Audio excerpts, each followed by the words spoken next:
নমস্কাৰ, এই মুহূৰ্তত আহি পৰিছে আজিৰ দিনটোৰ কেইবাটাও গুৰুত্বপূৰ্ণ খবৰ। সমগ্ৰ অসমৰ লগতে ভাৰতৰ বিভিন্ন প্ৰান্তৰ পৰা কেইবাটাও খবৰ একেলগে যুগুত কৰা হৈছে।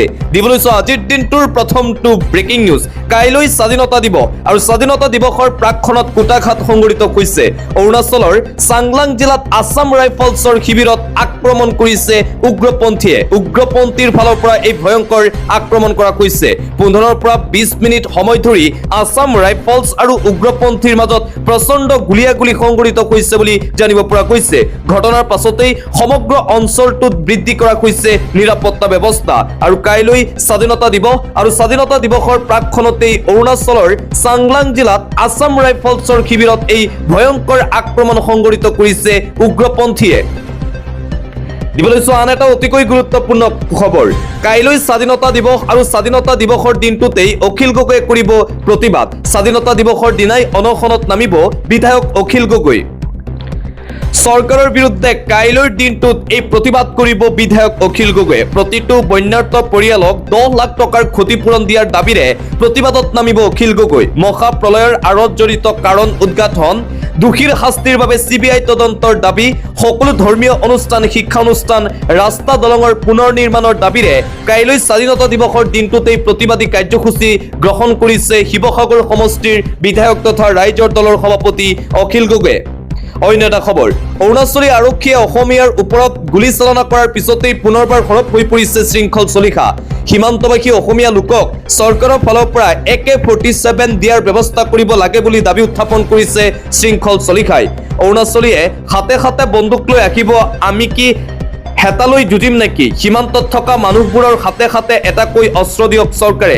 ইমান এনকাউণ্টাৰ কৰিলে অসম পুলিচে, এতিয়া অৰুণাচল সীমান্তত গুলী এটা ফুটাব পৰা নাই। অৰুণাচল নাগালেণ্ডৰ ঘৰে ঘৰে অস্ত্ৰ আছে নিজৰ জাতিৰ সুৰক্ষাৰ স্বাৰ্থত। অৰুণাচলীৰ গুলীচালনাৰ সন্দৰ্ভত বীৰ লাচিত সেনাৰ নেতা শৃংখল চলিহাৰ এই মন্তব্য। পুনৰবাৰ শৃংখল চলিহা সৰব হৈ পৰিছে। অন্য এটা খবৰ, অসমৰ বান নিয়ন্ত্ৰণৰ দায়িত্ব ৰাজ্য চৰকাৰৰহে। কেন্দ্ৰীয় চৰকাৰে কেৱল বিত্তীয় অনুদান আৰু কাৰিকৰী পৰামৰ্শহে প্ৰদান কৰে। ৰাজ্যসভাত তেৰছ গোৱালাৰ প্ৰশ্নত উত্তৰ পূব উন্নয়ন দপ্তৰ ৰাজ্যিক মন্ত্ৰী ডক্টৰ সুকান্ত মজুমদাৰৰ এই উত্তৰ। অসমৰ যি বান সমস্যা, সেই সমস্যা কেৱল অসম চৰকাৰৰহে, কেন্দ্ৰীয় চৰকাৰৰ নহয়। ৰাজ্যসভাৰ সাংসদগৰাকীৰ প্ৰশ্নৰ উত্তৰত এই উত্তৰ দিয়ে মন্ত্ৰী ডক্টৰ সুকান্ত মজুমদাৰে। অন্য এটা খবৰ, মই বিধায়ক হোৱা 2 মাহ শেষ হৈছে। 2001 চনৰ পৰাই পাহাৰত কয়লা খান্দি আছে। কোনে কি কৰি আছে কৈ দিব লাগিলে এখন দীঘল লিষ্ট হ'ব। বহু মানুহ জেললৈ গুচি যাব। সীমান্তত 50 ফুট পৰ্যন্ত দকৈ খান্দিছে। মোৰ স্পষ্ট কথা, অসম নাগালেণ্ড সীমান্তত মই এটা শিলো খনন হ'বলৈ নিদিওঁ আৰু ৰখাব নোৱাৰিলে মই বিধায়ক পদ এৰি গুচি ৰাখিম। কয়লা খননক লৈ বিধায়ক ময়ূৰ বৰগোহাঁইৰ এই বিস্ফোৰক মন্তব্য। কয়লা খননক লৈ সমগ্ৰ অসমতেই বিতৰ্ক চলি আছে, সমালোচনা চলি আছে। তাৰ মাজতেই বিজেপি বিধায়ক ময়ূৰ বৰগোহাঁইয়ে কৰিছে এই তাৎপৰ্যপূৰ্ণ মন্তব্য। আন এটা গুৰুত্বপূৰ্ণ খবৰ আহি পৰিছে। কক্ৰোচ জনতা পাৰ্টিৰ আন এক ঐতিহাসিক জয় দেখিবলৈ পোৱা গৈছে। CJI সূৰ্যকান্তৰ পৰা চাৰ্টিফিকেট গ্ৰহণ নকৰোঁ বুলি সিদ্ধান্ত লোৱাৰ বাবেই নালচাৰ আইনৰ স্নাতকসকলে ওকালতি কৰিব নোৱাৰিব বুলি বাৰ কাউন্সিল অফ ইণ্ডিয়াৰ অধ্যক্ষ মনন কুমাৰ মিশ্ৰই জাৰি কৰা জাননী প্ৰত্যাহাৰ।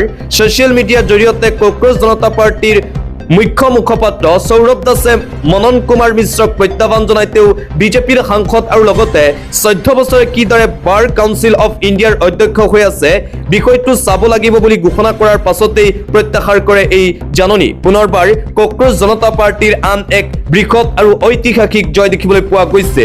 কক্ৰোচ জনতা পাৰ্টিৰ শক্তি প্ৰদৰ্শন পুনৰবাৰ দেখিবলৈ পোৱা গৈছে। আন এটা গুৰুত্বপূৰ্ণ খবৰ, কাইলৈ স্বাধীনতা দিৱস। স্বাধীনতা দিৱসত কোন মন্ত্ৰীয়ে ক'ত কৰিব পতাকা উত্তোলন? আপোনাৰ জিলাত কোন মন্ত্ৰীয়ে কৰিব পতাকা উত্তোলন জানি লওক। মুখ্যমন্ত্ৰী হিমন্ত বিশ্ব শৰ্মাই খানাপাৰাত পতাকা উত্তোলন কৰিব। ৰামেশ্বৰ তেলী তিনিচুকীয়াত, অতুল বৰা যোৰহাট, চৰণ বড়ো বৰপেটা, অজন্তা নেওগ গোলাঘাট, অশ্বনী ৰায় চৰকাৰ বঙাইগাঁও, অশোক সিংঘল দৰং, বিমল বৰা শিৱসাগৰ, বিশ্বজিৎ দৈমাৰী শোণিতপুৰ, জয়ন্ত মল্ল বৰুৱা নলবাৰী, কৌশিক ৰয় শিলচৰ, কেশৱ মহন্ত লখিমপুৰ, কৃষ্ণেন্দু পাল শ্ৰীভূমি, নীলিমা দেৱী গোৱালপাৰা, পীযুষ হাজৰিকা নগাঁও, ৰণোজ পেগু ধেমাজি, সুশান্ত বৰগোহাঁই ডিব্ৰুগড়। স্বাধীনতা দিৱসৰ দিনটোত এইসকল মন্ত্ৰীয়ে পতাকা উত্তোলন কৰিব। খানাপাৰাত মুখ্যমন্ত্ৰী ডক্টৰ হিমন্ত বিশ্ব শৰ্মাই কাইলৈৰ দিনটোত পতাকা উত্তোলন কৰিব স্বাধীনতা দিৱসৰ। পৰৱৰ্তী খবৰ, উত্তৰাখণ্ডত ভয়ংকৰ ঘটনা। চামোলীস্থিত সুৰংগত আবদ্ধ হৈ প্ৰাণ হেৰুৱালে 9 গৰাকীকৈ শ্ৰমিকে। উত্তৰাখণ্ডত এই ভয়ংকৰ সমগ্ৰ ভাৰত জোকাৰি যোৱা চাঞ্চল্যকৰ ঘটনা। পিপালকুটি TISDC জলবিদ্যুৎ প্ৰকল্পৰ নিৰ্মীয়মান সুৰংগত সংঘটিত হয় এই অঘটন।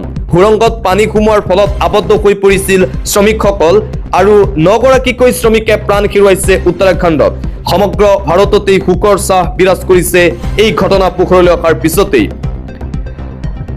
অন্য এটা খবৰ, বাংলাদেশত ভয়াৱহ বিদ্যুৎ সংকট। ভাৰতৰ পৰা বিচাৰিলে সহায়। ইন্ধনৰ অভাৱত বাংলাদেশত দৈনিক 9ৰ পৰা 10 ঘণ্টালৈকে বিদ্যুৎ কৰ্তন।